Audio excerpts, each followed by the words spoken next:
Well, good morning.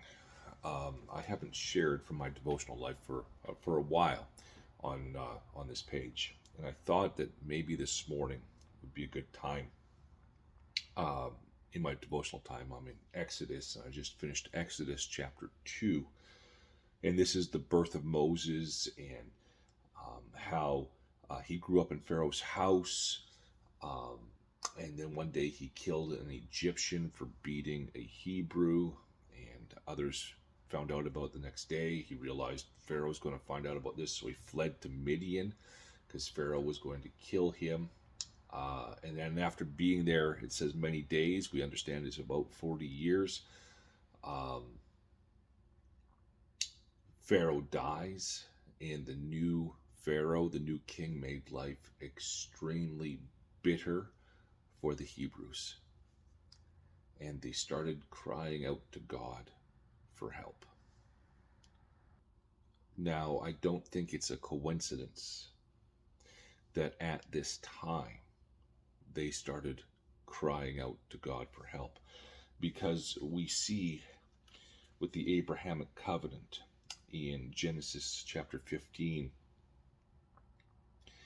God comes to Moses in a dream, and he says, and he said to him, I am the Lord who brought you out from Ur of the Chaldeans to give you this land to possess. But he said, O Lord, how am I to know that I shall possess it? And he said to him, Bring me a heifer 3 years old, a female goat 3 years old, a ram 3 years old, and a turtle dove, and a young pigeon. And he brought him all these, cut them in half, laid each half over against each other, but he did not cut the birds in half. And when the birds of prey came down on the carcasses, Abraham drove them away. As the sun was going down, a deep sleep fell on Abram, and behold, a dreadful and great darkness fell upon him. Then the Lord said to Abram, Know for certain that your offspring will be sojourners in a land that is not theirs, and will be servants there, and they will be afflicted for 400 years. But I will bring judgment on the nation that they serve, and afterwards they shall come out with great possessions. This time that God rose up Moses, put him into Pharaoh's house for 40 years, Moses goes and kills an Egyptian, hides for 40 years. At this time, that 400 years is over, and people start crying out. Why did I share that with you? Well, let's go to Daniel chapter 9. And this is what Daniel says in Daniel chapter 9. And this is Daniel's prayer. It says, In the first year of Darius, the son of Ahasuerus, by descent of a Mede, who was made king over the realm of the Chaldeans, in the first year of his reign, I, Daniel, perceived in the books of the numbers of years that according to the word of the Lord to Jeremiah the prophet must pass before the end of the desolation of Jerusalem, namely 70 years.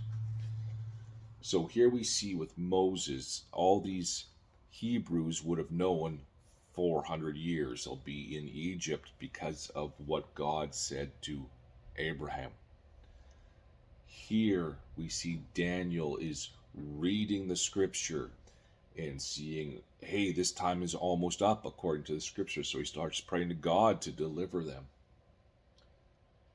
And now we are in a very special time. And it launched 2 years after the Second World War, when Israel became a nation. And as we look at the book of Daniel, and we look at the book of Revelation, and we look at Matthew 24, we see the acceleration of these prophecies that were prophesied 2,000 years ago and further beyond about the rapture and about the return of Christ and the Great Tribulation. I want to talk to you really quickly about something just to show you how rapidly we're progressing.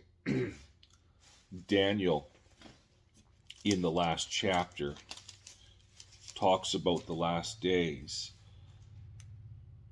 Um, and it says, "At that time shall arise Michael the great prince, who has charge of your people, and there shall be a time of trouble, such as never been since there was a nation till that time. But at that time your people shall be delivered, every one whose name shall be found written in the book. And many of those who sleep in the dust of the earth shall awake, some to everlasting life, and some to everlasting contempt. And those who are wise shall shine like the brightness of the sky above, and those who turn many to righteousness like the stars forever and ever. But you, Daniel, shut up the words and seal the book until the time of the end. Many shall run to and fro, and knowledge shall increase." It doesn't say wisdom shall increase, it says knowledge shall increase. So let me talk to you about this.